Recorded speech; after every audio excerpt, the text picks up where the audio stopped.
Hello, my wonderful people. Welcome back to the channel once again. I'm still your host, Ikeme Funachukwu Don't Boogie on Sports, and we are here again to serve you the best of sporting news around the world, from football down to basketball to tennis, and cricket. What's going on with our girls over there in Malaysia? So, welcome back again to the channel, and I'm very sorry for not appearing last Friday. It was due to some emergencies, so I couldn't turn up on Friday. So welcome back to this edition today, Monday, being January 27th, 2025. So without wasting much of your time, we'll kick it off. And where do we kick it off? We kick it off with cricket to talk about our girls and what is happening in Malaysia. And as you know, our under 19 girls are really doing us proud. The last time we were here, we were talking about their game against New Zealand, where they did wonders. So since then, they lost to South Africa.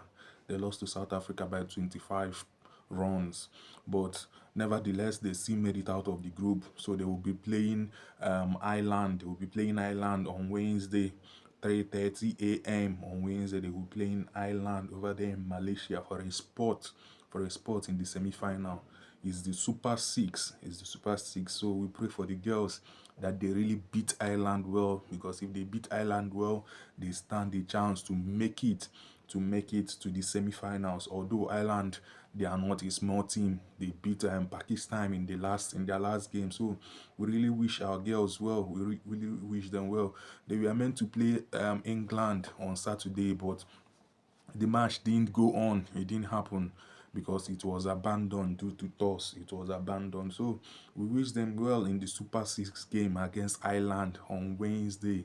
On Wednesday, early morning, 3:30 a.m. So our girls, we wish you well and we hope you make it to the semi-finals. So from there, from cricket, we'll move to football. And in football, we start from home. We start from home, and starting from home, we start with the MPFL. With the MPFL, and as you all know, the MPFL is back. Is back. The second stanza of the league has started in the MPFL, and I have with me here some results from over the weekend. Nasarawa United beating Katsina United 1-0. Sunshine Stars between Ikorodu City 4 goals to 3. That was a very tough match, a 7-goal thriller. Then Abia Warriors beating Bayelsa United. They beat Bayelsa United 1-0. And in that game, Abia Warriors became the first team this season in the APFL to beat a team home and away. Nice one for them. Kwara United and Shooting Stars was postponed. It was postponed. Then Enugu Rangers lost at home to Niger Tornadoes. Lost at home to Niger Tornadoes. In the reverse fixture of this game, they won 1-0 away in Niger State, but they lost here at home in Enugu, 2 goals to 1. And in that game, Enugu Rangers, a player by name Chidozie Okorie, he missed a penalty. He missed a penalty in that game, making him miss 2 penalties this season. No player has missed 2 penalties. And in total, Enugu Rangers have missed 3 penalties this season in the MPFL. They have the highest missed penalties in the MPFL this season, 3 for that matter. So Kano Pillars and El Kanemi was also postponed. Then Plateau United beat Rivers United 2 goals to 1. He beat Rivers United 2 goals to 1, which has seen Rivers United derail in the title race. Heartland beating Lobby Stars 1 goal to nothing there in Owerri. Then Aqua United losing at home to Remo Stars 2 goals to 1. Remo really maintaining their stand on winning this league this season. So with that win, they have given a gap above Rivers United. And the game that was supposed to happen today, Bendel Insurance and Enyimba, was also postponed. So that's it for the fixtures. The starting of the league. The second stanza has already started, and that's the results we have. And then on the table, Raymond Stars still pulling the weight, topping the table with 39 points. Rivers United second with 34 points. Shooting Stars didn't play, so they are third with 33 points. Rangers with that loss, still on fourth with 31 points. Then at the bottom table, Lobby Stars 18th on the table with 20 points.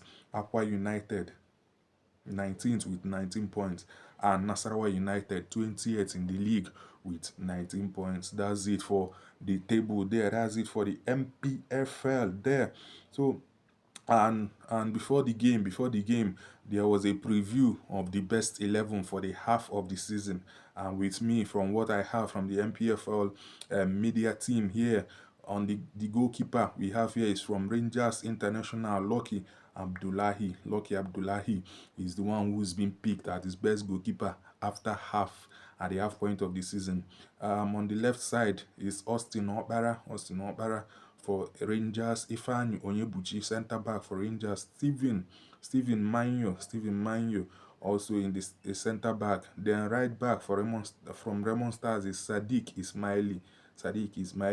Then in the midfield is dominated by Rabiu Ali and Aziz Falolu, Rabiu Ali, both of Kano Pillars. Then Ikorodu City, Rivo Ayenwere. Then and in the attack we have Ahmed Musa, Anas Yusuf, and Sunday Megwo in the attack. Then the best coach so far is Finidi George after the half point of the MPFL. So that's the best 11 for the MPFL so far. Then away from the matches, the biggest transfer news in the MPFL so far is Daniel Daga. Moving from Enyimba to Norway, to FK Molde in Norway. So the youngster signed a pre-contract. He signed a pre-contract in June. Then this January he has signed his first professional contract after turning 18, and he has completed his move to Molde over there in Norway. So from there we move to the Nigerian players who did well across Europe. And where else do we start if not with Victor Osimhen? Victor Osimhen, again from the spot for Galatasaray in that win over Konyaspor.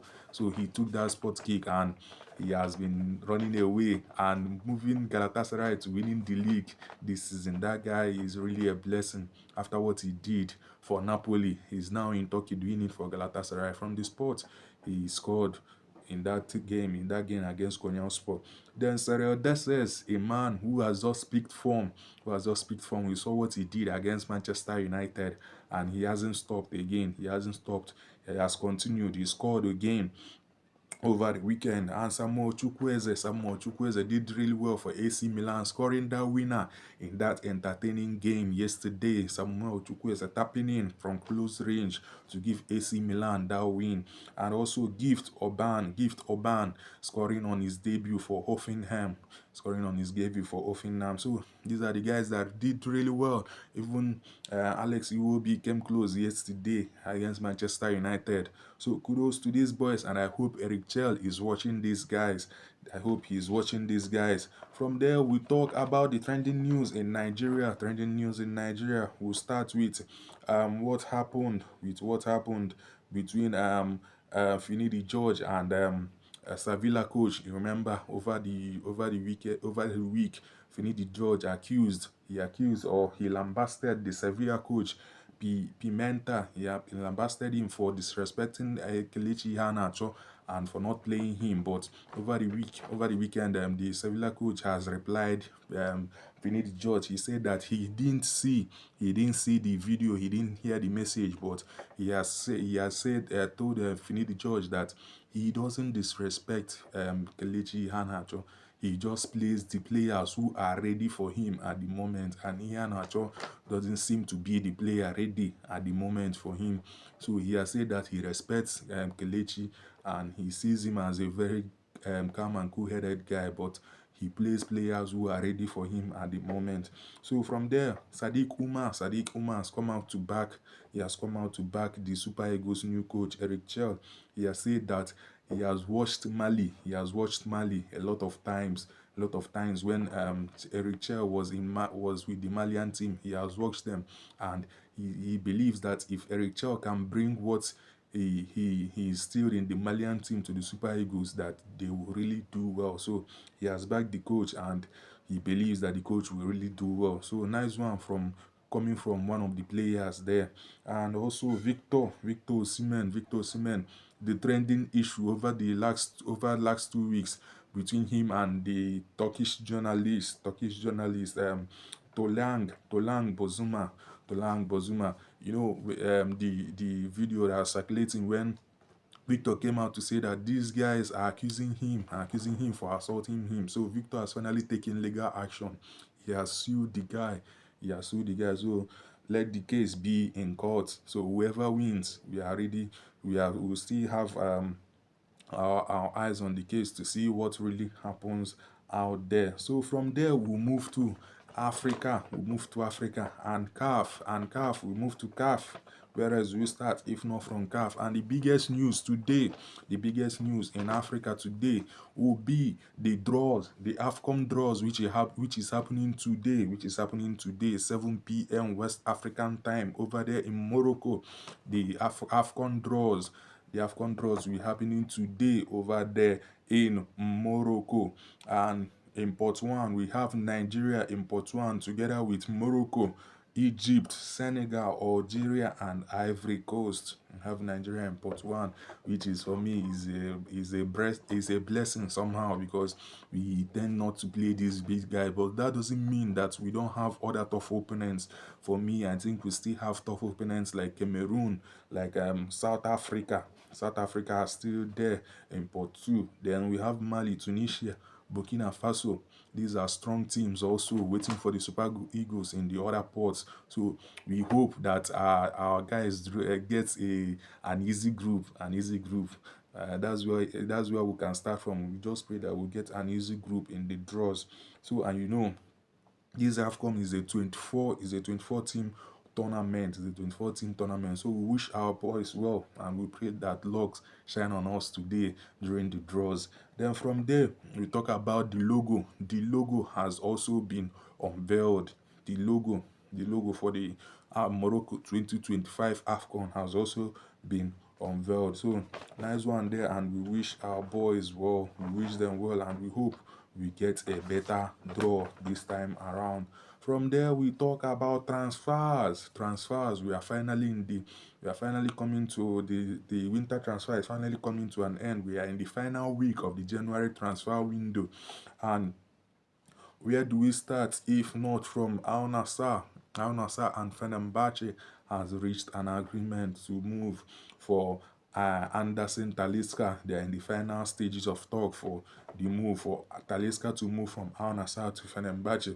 And as we all know that Diego Renato has completed his loan move from Chelsea, to Juventus, and still on Chelsea. Chelsea are still keen on Matteo Stel. They are still keen on Matteo Stel. The guy hasn't played in like 3 games now for Bayern. They are still trying to sort out the issue before the transfer window closes. And one guy who is still hotting up in the transfer window is Joshua Kimmich. A lot of clubs are lining up for him, and the latest being linked to him was Real Madrid, and also Liverpool and Man City are still being linked to Joshua Kimmich. And from there, we'll move to Lecce. Lecce has turned down Manchester United 30 million euros transfer bid for Patrick Dogo. They have turned down 30 million euros bid for Patrick Dogo. They are holding out for 40 million. They have told Manchester United, if you need this guy, you are going to pay 40 million. And Anthony, like you all know, completed his move to Real Betis over the weekend, and a nice move for him. To move to Spain. And from there, we'll move to one Nigerian guy has moved already. He has completed his move to Sevilla, who is Ako Adams. Ako Adams completed his move from Montpellier to Sevilla. 5.5 million euros move there. And Kai Walker, like you all know, have completed his loan move to AC Milan over the weekend. He dropped his goodbye messages to Manchester City fans. So that was a deal that everybody wanted to see, to know where Kai Walker will finally end up, and finally he has ended up at AC Milan. And Neymar on the news. Neymar has agreed verbally to join Santos. It's a news that has been trending over the last 2 weeks. After he was excluded from the Al Al Hilal squad for the second part of the season. So he has he has reached verbal agreement with Santos to move back to Brazil. And on still on transfer, and Rashford is willing to take a pay cut to join Barcelona. The guy hasn't really played for Manchester United, and yesterday after the game, Ruben Amorim still insists that nothing will change if Rashford doesn't change. So is a transfer we are really looking at to see how it will end. He's willing to take a pay cut to move to Barcelona. So that is it for transfer news. Transfer news. From there, we talk about results of matches over the weekend, And where do we start from?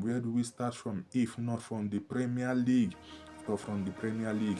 And from the Premier League, we saw what happened over the weekend. A lot of surprising results and maybe not too surprising results. We start from the first one, which was a shocker to many, was Bournemouth beating Nottingham Forest 5 goals to nothing. Then Everton in that shock win away from home to Brighton 1 goal to nothing. Liverpool decimating Ipswich Town 4 goals to 1. Southampton still on the bottom of the English Premier League, losing 3-1 to Newcastle. Isak showing that he's still the man gunning for the golden boot with 2 goals there in that game. Then Wolves losing at home to Arsenal. That was a very interesting game with Michael Oliver. And talking about Michael Oliver, the investigation of him being attacked by fans is going on, and Pogmol has said they will do everything possible to make sure they assist the police in this case. That game there was a controversy with Luis Kelly and the red card from Michael Oliver. So that was a very interesting match, which later ended with 10 men against 10 men. Then Manchester City winning the biggest game of the weekend, 3-1 at home to Chelsea. Then on Sunday, we saw Brentford beating Crystal Palace, a team on form away from home, 2 goals to 1. Then Leicester, one of the biggest shockers yesterday, beating Tottenham away from home, 2 goals to 1, which have really seen Tottenham in a very precarious situation. They are now 8 points above relegation zone, and just 1 point picked up in 7 games. That is 1 point from 81 points. Very, very shocking one there for Tottenham, and I don't know what the future holds for and Postecoglou. So then from there we saw Aston Villa drawing there with West Ham 1-1. Then Manchester United wrapped up the weekend with that late 1-goal win over Fulham. And what does the table look like? The EPL table still see Liverpool topping the table with 53 points. They top the table with 53 points. Arsenal following with 47 points. Remember, Liverpool still have a game at hand, which is against Everton. Nottingham Forest still third on the table with 44 points. Manchester City have finally climbed into the top 4 into the Champions League places on the table with 41 points.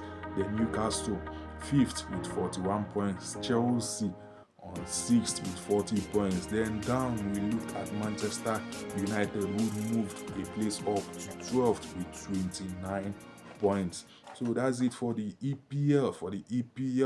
So we'll move to La Liga.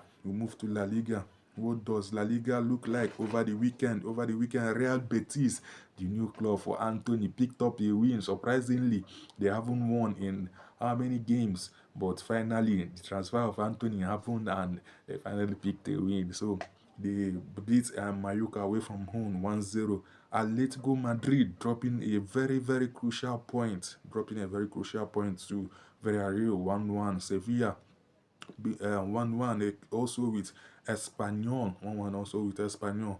Real Madrid in that decimating game with Mbappe turning up with that hat-trick, which has seen him score 15 La Liga goals this season. That's a lot for a guy who has been criticized and who Many are say this is his worst season. 15 La Liga goals is I don't know, is a very very impressive one for a guy like Mbappe. He has also scored 22 goals in all competition, and this is still just January. So 3-0 win over Real Valladolid. Mbappe with the hat trick, his first for Real Madrid. And yesterday we saw Real Vallecano beating Girona 2-1 at home.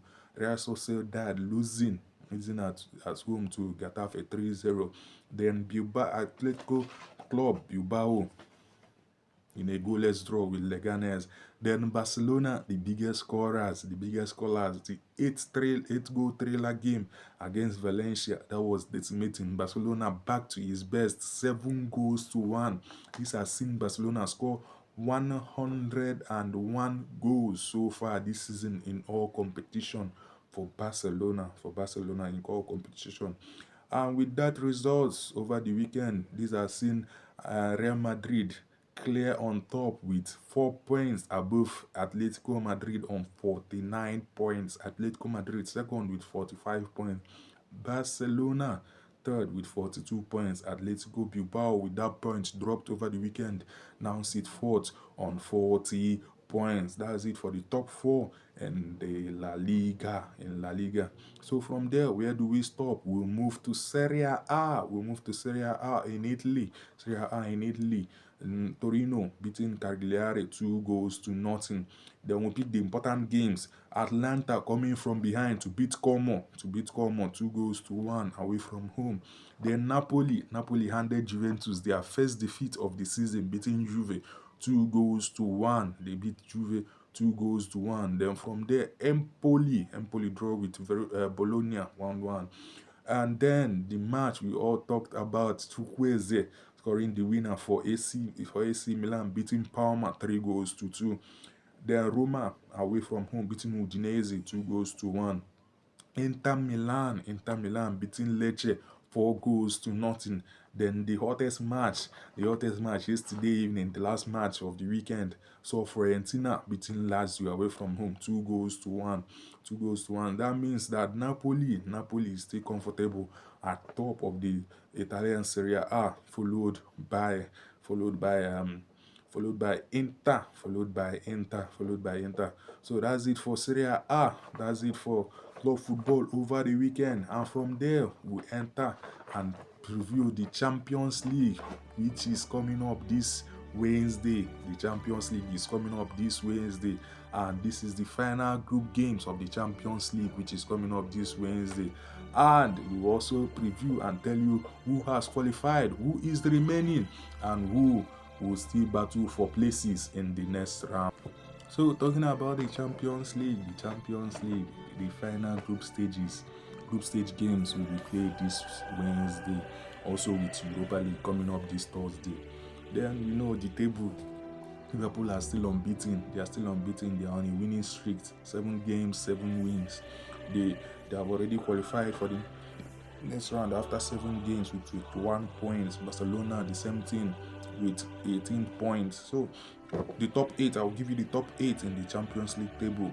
Liverpool, Barcelona, Arsenal third with 16 points. Inter Milan fourth with 16. Atletico Madrid on 5th with 15. AC Milan on 6th with 15. Atlanta on 7th with 14. And then Leverkusen on 8th with 13. Remember, the top 8 will go straight to the round of 16, while the next from 19th to 24th, will play the qualifiers. Then anything below 24, from 25 to 36 are already out, will be out of the Champions League. Like you all know, Liverpool and Barcelona have booked their place. They have booked their place already in the next round. So the teams that are already already booked their place in the playoff booked their place in the playoff for the next round are Arsenal, Aston Villa, Atlanta, Atletico Madrid, Bayern Munich, Brest, Celtic, Dortmund, Feyenoord, Inter Milan, Juventus, Leverkusen, Lille, Milan, Monaco, and Real Madrid. So these teams No matter what happened, the least they can finish in the Champions League is the playoff round. The least they can finish is the playoff rounds. Then the teams that have already been eliminated so far are Bologna, um, Red Star Belgrade, Girona, Leipzig, Salzburg, Slovan Bratislava, Spartan Praha, Storm Graz, and Young Boys. They have all been eliminated. So let's look at the fixtures of the Champions League, the last group games for the Champions League. The fixtures will see Sporting take on Bologna already out. PSV taking on Liverpool. Liverpool don't necessarily need this game, but if they still want to keep up with their winning streak, they really need to win this game away to PSV. Young Boys are out. Red Star Belgrade are out. They too will be playing also. Stuttgart will take on Paris. Paris will be a very interesting game for these two teams to see who will book their place in the playoff round. Then Storm Graz are already out. Leipzig really need this game to book a place in the top 8. Then Manchester City against Club Brugge. Manchester City, they are in a very precarious situation, so they really need to beat Club Brugge at home. Bayern against Slovan Bratislava. Slovan Bratislava already out, and Bayern really need this game to book a place in the top 8. Inter Milan versus Monaco. Dortmund versus Schalke. Barcelona versus Atalanta. A very interesting game to watch out for. Leverkusen versus Sparta Prague. Juventus versus Benfica. Considering how Benfica and Barcelona played in the last game, this will be an interesting game to watch. Dynamo GNK versus Milan. Then Salzburg versus Atletico Madrid. Lille versus Feyenoord. Then Aston Villa versus Celtic. Girona versus Arsenal. And Brest versus Real Madrid. An interesting game. Brest versus Real Madrid. This is an interesting game to see where these two teams will finish. So on the table, the teams that are below 24th on the table are 25th Manchester City, 26th Dynamo,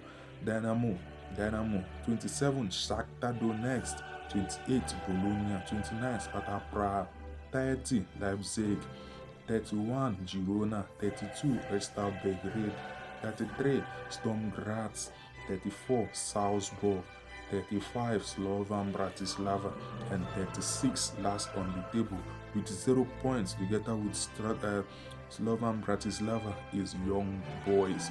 So this is it for the Champions League. And the fixtures and how the table looks like. So we hope that most of these teams book their place. It will be very precarious for Manchester City not to be in the playoffs, to live at these group stage games. So then from there we'll go to Europa. The team on our mind in Europa is Manchester United. They'll be playing FCSB in the last game in that group stage, and Manchester United are already fourth on the table. At least the least they can finish is the playoff for the Europa, and they are fourth already with 15 points. Let's see if they can book their place in the next round, the automatic round of 16 tie, if they can beat FCSB. There in the last game away from home. And in the Conference League, Chelsea already have booked their place in the round of 16. Though, so that's it for Champions League and Europa. Then we'll move over to tennis. And finally, the Australian Open is done and dusted. And who are the winners? Yannick Sinner retained. He defended his Australian Open Grand Slam by beating Alex Zverev 6-3, 7-6, 6-3. It was a very surprising game considering that Zverev beat Djokovic in the last game. So most people were rooting for Zverev to do the same in the final. Remember when they last met, Zverev was the one who took the win against Yannick, and that was 2 years ago against Yannick in 2023. So this revenge has been served. It has been served by Yannick. It has been served by Yannick. So that's it. Yannick also became one of the eight players in the modern era. He became one of the eight players in the modern era to win their first three Grand Slam finals. So kudos to the young one, world number one. Kudos to him. So he will still maintain that spot for now. Then in the ladies, the single for the ladies, Madison Keys producing a shocker. In the semi-finals, she beat Iga Swiatek. And in the final, she had to beat world number one. Iga Swiatek was world number two, and she had to beat world number one, Alena Zabelenka, 3-6, 6-2, 5-7 to take home the Australian Open Women's Single title. So kudos to Madison Keys and Yannick Sinner. So that's it for today on Sports with Don Bogidon. I hope you are entertained. I hope you have been filled with the info. So join me again on Friday as I bring you Sports with Don Bogidon. And I hope you do enjoy your week. It's Monday. Make it count. Thank you all and God bless us all.